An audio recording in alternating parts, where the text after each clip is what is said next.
doce e suave o seu falar. Ouvir a tua voz faz minha alma transbordar. Nasce a alegria, nasce a esperança, nasce a certeza de que estás comigo. Fala comigo, Senhor. Não pode haver distância entre nós. Fala comigo, Senhor. Eu quero ser fiel à tua voz. Flui em mim, Senhor. Sou morada do teu Espírito. Mas do que servo quero ser seu amigo. Fala comigo, Senhor. Não pode haver distância entre nós. Fala comigo, Senhor. Eu quero ser fiel à tua voz. Flui em mim, Senhor. Sou morada do teu Espírito. Mas do que servo quero ser teu amigo. Mas do que servo quero ser. Mais que servo quero ser. Mas do que servo quero ser teu amigo.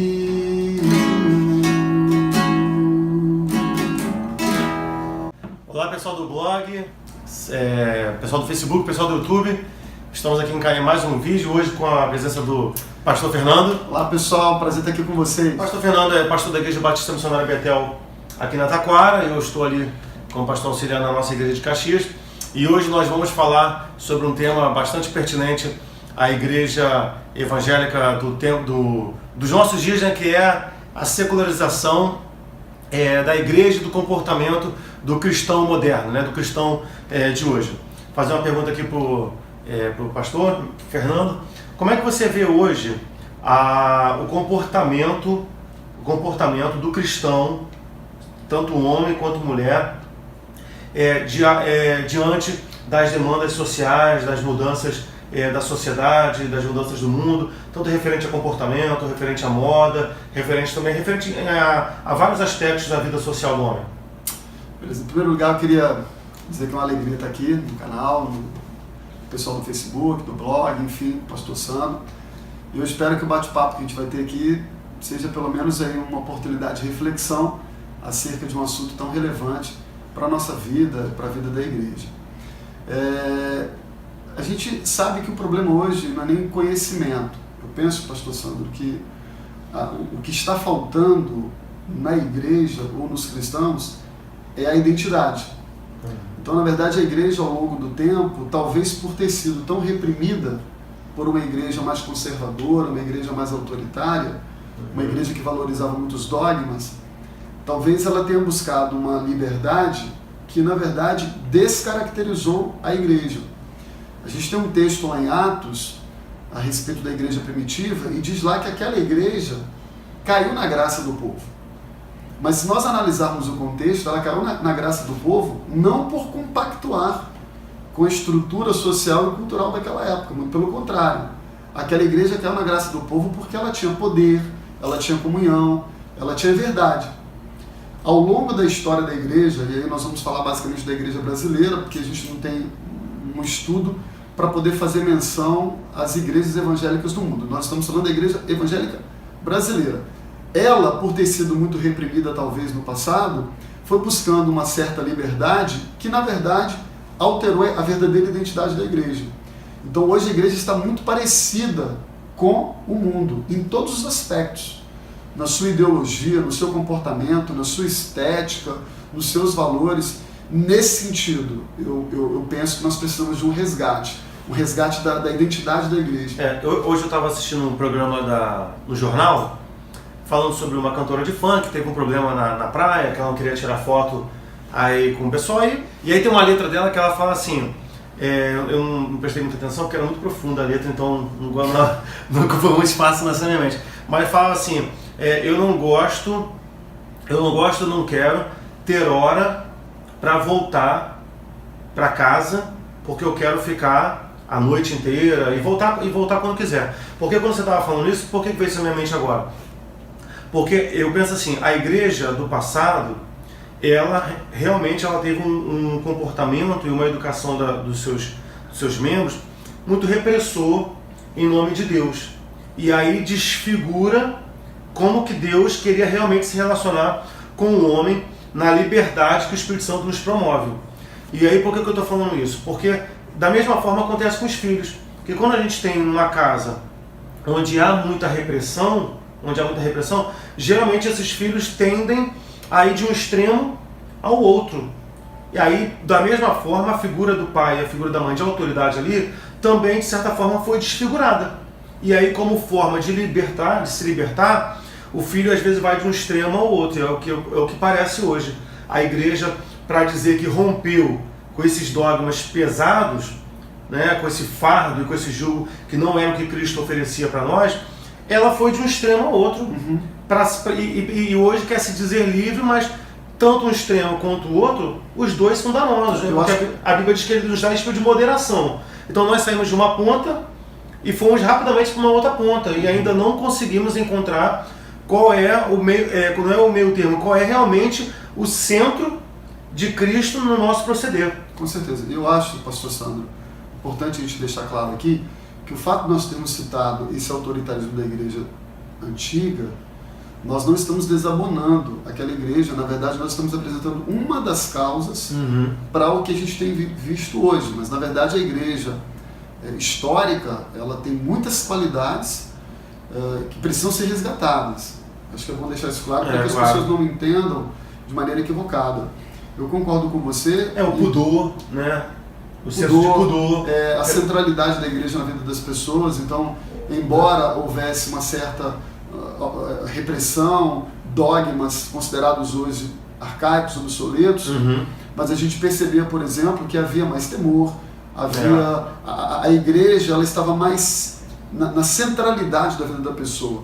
Essa descaracterização dessa identidade do cristão, pelo fato de ele estar tão parecido com a sociedade pós-moderna, a igreja passou a ser algo também relevante. Do mesmo jeito que no mundo secular, vamos dizer assim, os valores essenciais da família também estão sendo deixados de lado, por conta do consumismo, por conta do hedonismo, o culto ao eu, por conta da vaidade.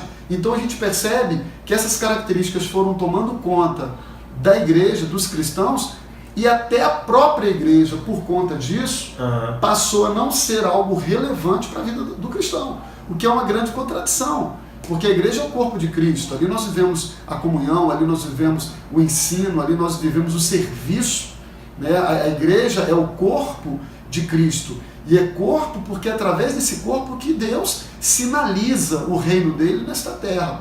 Então eu penso que o dano, não apenas para a vida individual do cristão, mas para a coletividade do corpo de Cristo, é muito grande. E nós precisamos repensar isso, buscar a autenticidade do Evangelho, não a partir de dogmas, mas a partir de uma essência, a partir de comportamento, a partir de valores, a partir de princípios irrevogáveis da palavra de Deus. Seja no século XXI, seja lá no século XV, os valores são os mesmos. O que muda é a tecnologia, o que muda são costumes, hábitos, mas a essência dos princípios e valores de Deus são irrevogáveis. E é esta essência que nós precisamos, como cristãos, buscar novamente. Há um tempo atrás eu estava assistindo o programa do Boechat, e quando houve aquele congresso de jovens da Igreja Católica, Jornada da Juventude? Jornada da Juventude.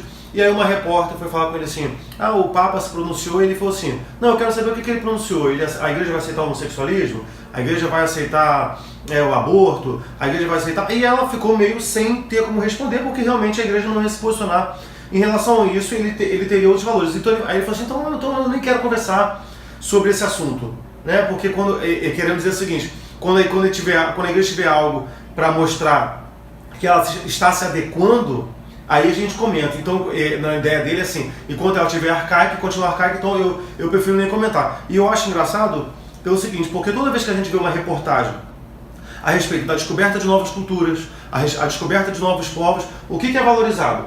O que é valorizado é a manutenção daquela cultura, é o valor que aquela cultura tem para dar, é o valor que aquele povo tem para dar, né? E aí quando a sociedade quer avaliar a igreja, ela despreza a igreja como um grupo social que também tem o seu valor para contribuir para a sociedade, independente se essa sociedade vai se tornar cristã ou não. E aí há uma pressão da mídia, uma pressão da televisão de querer exigir da igreja que não que a igreja contribua, mas que a igreja seja afetada pela sociedade e que a igreja tome forma daquilo que a sociedade é. Né? E hoje, infelizmente, a gente tem visto muitas igrejas tomando e enveredando por esse caminho, achando que elas serão mais aceitas se elas forem iguais, e aí ela realmente vai perder a sua identidade e vai perder o seu propósito. Qual é o grau de afetação da nossa igreja, ou da igreja que você está aí, para a sociedade? Né? Em que a minha igreja contribui para melhorar a sociedade? Porque se a minha igreja não tem nada a contribuir, não tem nenhum diferencial, ela não tem propósito nenhum de viver, nenhum propósito de existir. Ela só é um elefante branco ali, que está ali para ocupar um espaço, porque ela não traz nenhuma contribuição, nem espiritual, nem bíblica, nem cristã, e nem mesmo socialmente, em termos de valores. E aí tem uma coisa importante, pastor Sandro, que eu gostaria de destacar a respeito dessa fala. Vamos aqui pensar numa sociedade heterogênea, cristãos, evangélicos, católicos, espíritas, enfim. Vamos pensar na sociedade como um todo. Essa sociedade como um todo, ela já é afetada. Ela já é afetada por um regime neoliberal, capitalista, consumista, e a principal estratégia desse regime chama-se distração. Então, a sociedade ela é distraída com consumo, com lazer, com entretenimento. A igreja está da mesma forma. Ela se distraiu. A igreja está sendo distraída, agora falando no âmbito mais espiritual. Uma das estratégias, pense nisso, meu querido, que o diabo tem usado para roubar a nossa essência, a essência cristã que deve haver, o caráter cristão que deve haver em nós, chama-se distração. A igreja está sendo distraída pelo consumismo, pelo prazer, por essa liberdade. Todo mundo acha que é justo, por exemplo, se considera justo. Não vou à igreja domingo de manhã porque eu mereço descansar. E a pessoa acha que realmente é justo, todo mundo merece descansar, mas a gente se esquece de que aquele momento é separado para nós agradecermos a Deus, aprendermos mais dele. Então, o que eu estou tentando dizer é que a igreja é afetada como a sociedade como um todo é afetada.